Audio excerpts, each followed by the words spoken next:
Marx specifically states that the fetish of the commodity results in the phenomenon that social relationships between the producers of commodities are reflected in relationships between things, between the commodities themselves, and that these commodities acquire properties, like price, that appear to be innate to them, but are really reflective of social relationships between the producers.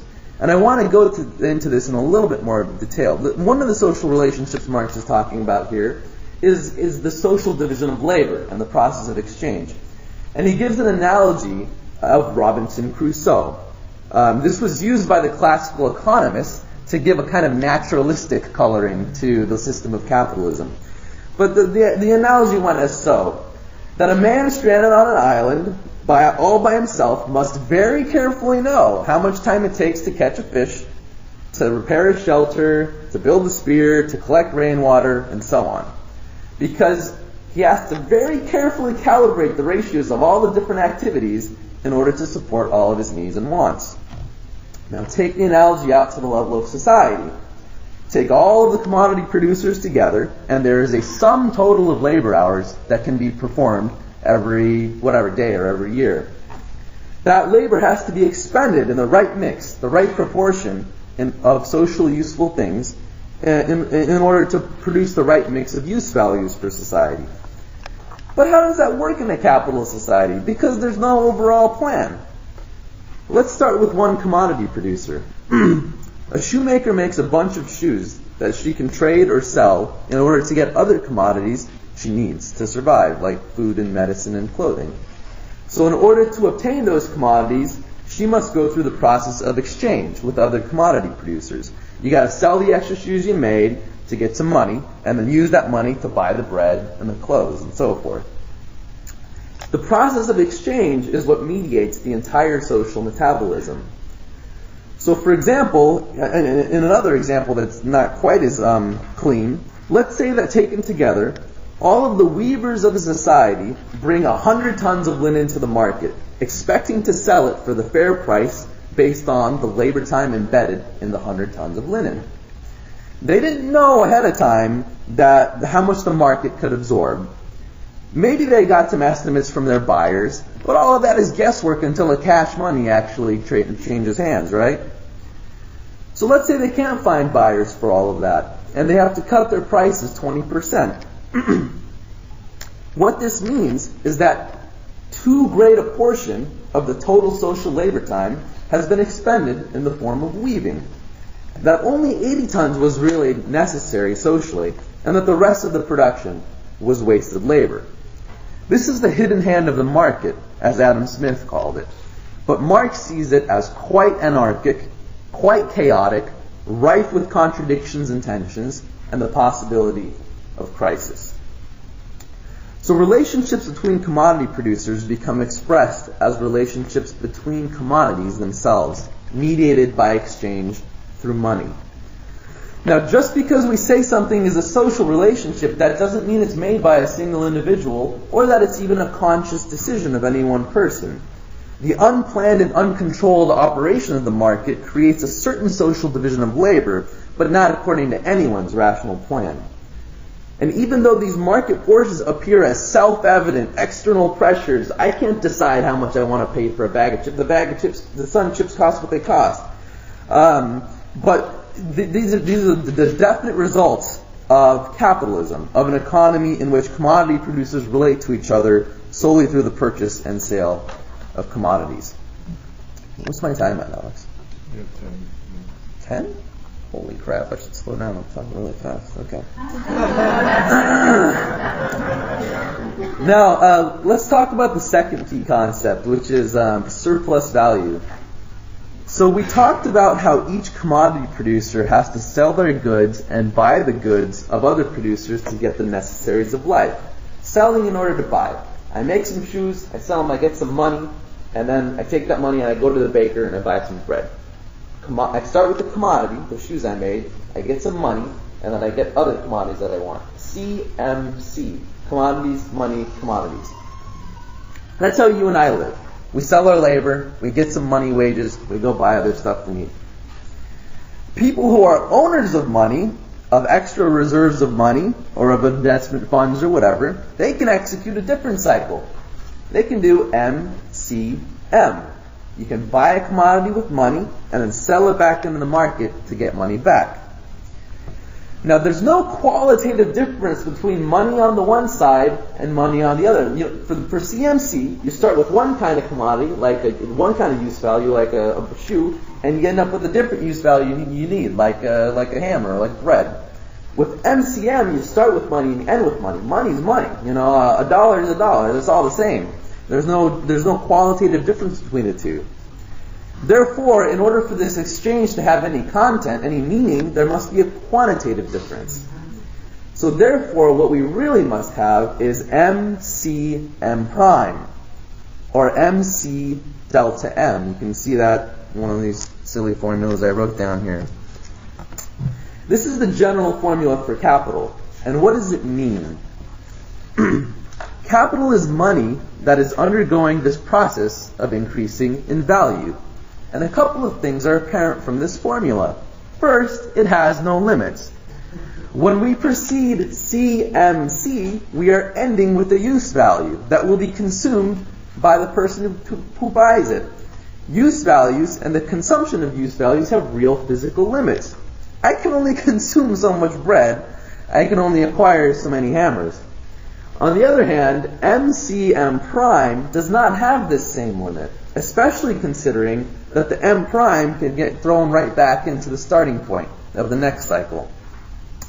The beginning and end points of MCM prime lie outside of the sphere of consumption. They easily break beyond any physical limits. There are no physical constraints on the size of a bank account. Just ask Bill Gates. Commodity production and circulation is no longer for use and consumption. The circulation of money as capital is an end in itself. A second result, what we really have here is the movement of value, the movement of exchange value, which starts in the money form, changes into the commodity form, and changes back into the money form. Value is the fundamental actor here, changing forms throughout this process, but growing itself through each cycle. Now, the obvious question here, the question that everyone wants to know is where does delta M come from? Where does profit come from? Where does surplus value come from? Marx shows that commodity exchange itself cannot create value. The process of exchange cannot create value. This is true even if you find ways to buy low and sell high. Imagine we all take off our shoes right now, and imagine everyone takes out all the cash in their wallets. And now let's spend 10 minutes in a frenzy just trading shoes and cash and buying high and selling low all we want to. At the end of that process, if we add up all the shoes and if we add up all the money, there's the same amount of both in this room. No new value was created. Exchange cannot create value. What else can you do with commodities, though, aside from exchanging them? You can use them. You can consume them. So this is a quote from Capital. Our friend the money owner must be lucky enough to find on the market a commodity whose use value possesses the peculiar property of being a source of value, whose actual consumption is a creation of value. What is this special commodity? Labor power, the capacity to perform work or labor. So what will the capitalist pay to the worker? Because the worker owns her labor power. I own my ability to work, so the capitalist has to pay me something in order to get the ownership of that. Well, based on equal exchange, the capitalist must give the worker a value that is equal to the value required to produce her labor power. That's kind of a mouthful there. But if it takes 4 hours of average social labor to produce all the goods to keep the worker going and provide for her family, then assuming equal exchange, the capitalist has to give the worker an equivalent of 4 hours of labor time, probably in the form of money. And now the capitalist owns the worker's capacity to work for that day. Just to go through it a little bit more, I have a simplified example here. let's say in order to be ready for work the next day and with her mind replenished, with her body replenished and ready to go, she needs a loaf of bread, a pound of meat, a pint of Guinness, and a magazine. And each of those things have an hour of socially necessary labor time. The value of her labor power will be 4 hours of socially necessary labor time. 4 hours of value. Well, you don't like Guinness?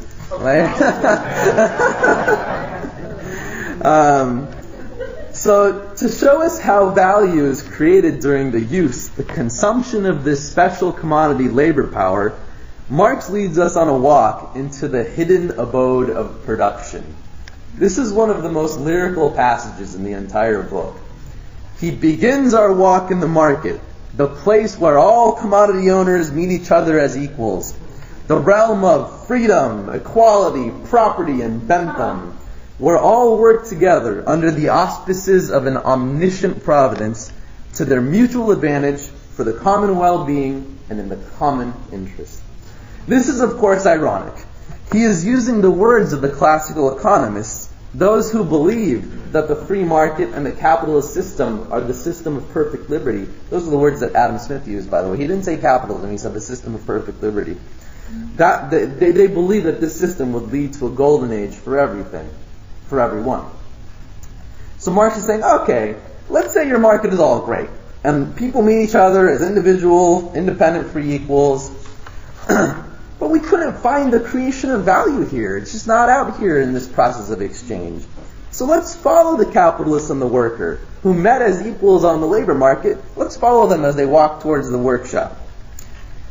As we head towards the abode of production, Marx notices that, quote, a certain change takes place, or so it appears, in the physiognomy of our dramatis persona. He who was previously the money owner strides out in front as the capitalist. The possessor of labor power follows as his worker. The one smirks self-importantly, intent on his business. The other is timid and holds back, like someone who has brought his own hide to market and now has nothing else to expect but a tanning. So let's enter the workshop. What do we find? We find a worker and all manner of raw materials and tools. And I'm gonna go through a simple example here. I did want to have this on the handout because it's a little tough to follow all the numbers when I just say them. So it's on the backside, actually. So let's say we've got 5 square feet of flat, soft leather, which has a value of 20 hours of labor time. That's just an assumption. I don't know how leather is made. Let's assume it has 20 hours of socially necessary labor time in it. We've got 10 feet of shoelace rope, which has a value of 4 hours of labor time. We've got a shoemaking tool, which embodies a total of 300 hours of labor time. And we've got the labor power of the worker, which has a value of 4 hours of labor time. Now let's make some shoes with all these factors given. I did all these numbers so it works out to 5 shoes, but each pair of shoes requires 1 square foot of leather and 2 feet of shoelace rope. One shoemaking tool gets worn down and unusable after making 100 shoes. So each pair of shoes takes 1/100th of its value away. It takes 2 hours for the worker using the tool to make a pair of shoes, and the working day is 10 hours long. At the end of the day, we will have 5 pairs of shoes with the following value embedded. The worker worked for 10 hours to produce 5 pairs of shoes, so the 5 pairs have a total of 10 hours of labor time from her embedded in there. 20 hours of value were transferred from the 5 square feet of leather. 4 hours of value were transferred from the 10 feet of shoelace rope. And 15 hours of value were transferred from the tool, because each pair wore down the tool 1%. So if you want to make another addition here, next to shoemaking tool where it says 300 hours of value, you can write 5% of shoemaking tool, because the shoemaking tool has been worn down 5%. So that adds up to 15 hours of value of wear and tear on the machinery. This is how capitalists actually do it. They calculate the depreciation of their capital over how many products will be produced by it in a period of time.